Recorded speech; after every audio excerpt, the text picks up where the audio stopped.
Welcome to iFocus tutorials. In the previous video, I had explained some of the Linux commands. So in this video, I will continue the same topic and I will cover some of the Linux commands which are required for file handling and the directory management. We will start this video by creating a directory. So to create a directory, there is a command that is mkdir and you have to mention the name of the directory. So right now I am creating a directory by the name as demo. So I have mentioned the name. Now my directory has been created. Now let's check whether it is created or not. So to list the files in my current directory, I have a command that is ls. So if you observe here, a demo directory has been created here properly. Now if I want to create a nested directory, then also it is possible. So I will use the command that is mkdir. I will create a directory by the name as let's say nested, and inside it I want a directory by the name as demo1, and inside it I want a directory by the name as let's say example. So there is a nesting of 2 or 3 directories here. Now okay, but it is giving me a error. So even if I want to try my nesting concept here, then I have a flag which can be used here, that is -p. So in the same statement or in the same command, if I use a flag of -p with the help of mkdir, proper directory will be created here. Now if you observe, I am not getting any error. So now again I will list my directories here, and if you observe here, a directory by the name of nested has been created here. So I will enter that directory. So to change my directory, I have a command that is cd and I am taking it to nested. If I list the files in this here, so again I have a directory by the name of demo1. So again I will change my directory, so that is demo1. And if I list here, I have a directory by the name as example. So if you observe, the nesting of the directories has been created properly.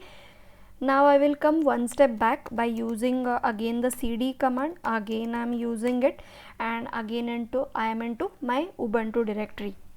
Now I will create some files inside my directory. So I'll go into my demo directory, and if you will see here, that is if I list the files, the directory is currently empty. So touch is a command which is used to create a file if it doesn't exist, and if it exists, then it changes the timestamp. So first of all I will create some of the files.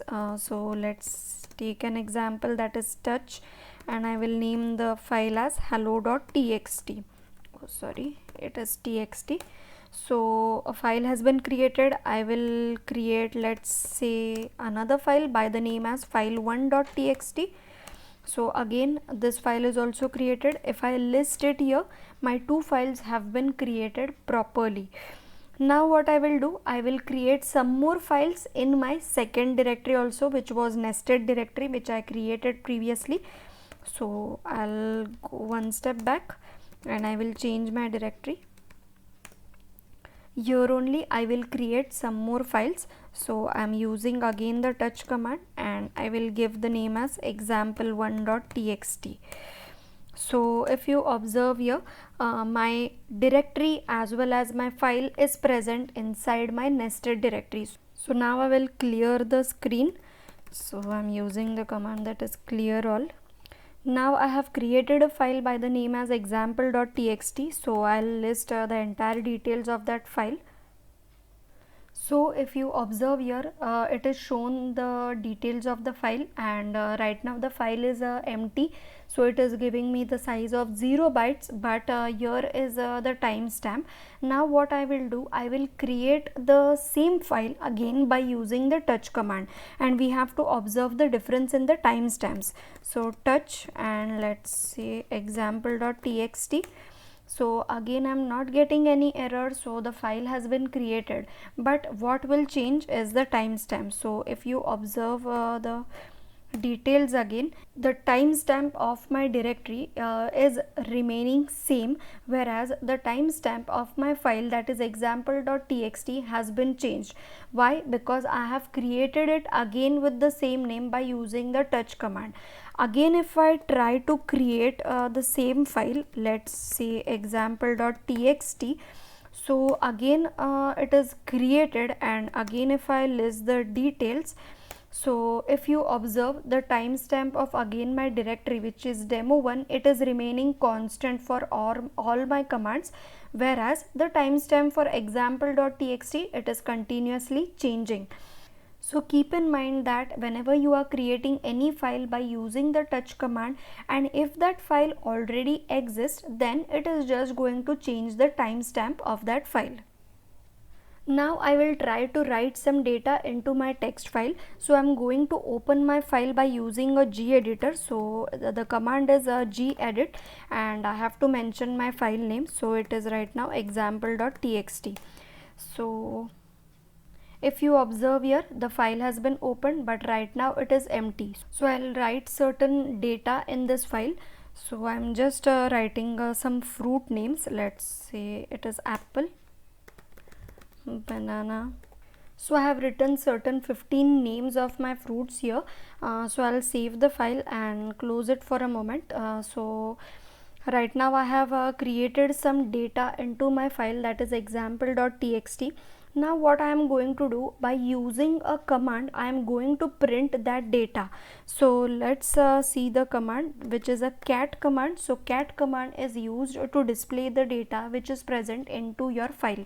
So I will give the name of my file, that is example.txt, and if you observe here, the entire list of the fruits have been displayed here. Now what if I don't want to print my entire data? I just want to print only the first 10 lines of my file. Then is there any command to do such thing? So yes, I have a command by the name as head, and I have to mention the file name. First of all, I'll clear this, and now I'm using the command, that is a head, and I have to mention the file name. So it is example.txt. So if you observe, I had written 15 fruit names, but right now only 10 names have been displayed. This is because of the head command. So this head command is used to print only the first 10 lines of your file. Similarly, I have a tail command also, which is used to print the last 10 lines of the file. So if I give the name as, let's say, tail.txt, and so there was a mistake in the file name. So if I print the details, then the last 10 fruit names have been printed here. So we have certain commands related to printing. Similarly, if I want to count the number of words in a file, then also I have a command, that is wc, and again I have to mention my file name. So right now if you check with the output, some numbers have been displayed. So the first column, that is 16, it indicates the total number of lines in it. Next column, that is the second column, indicates the total number of words written in my file, and 117, it is the total bytes in the file, that is, we can say it is the size of my file, and last is my file name.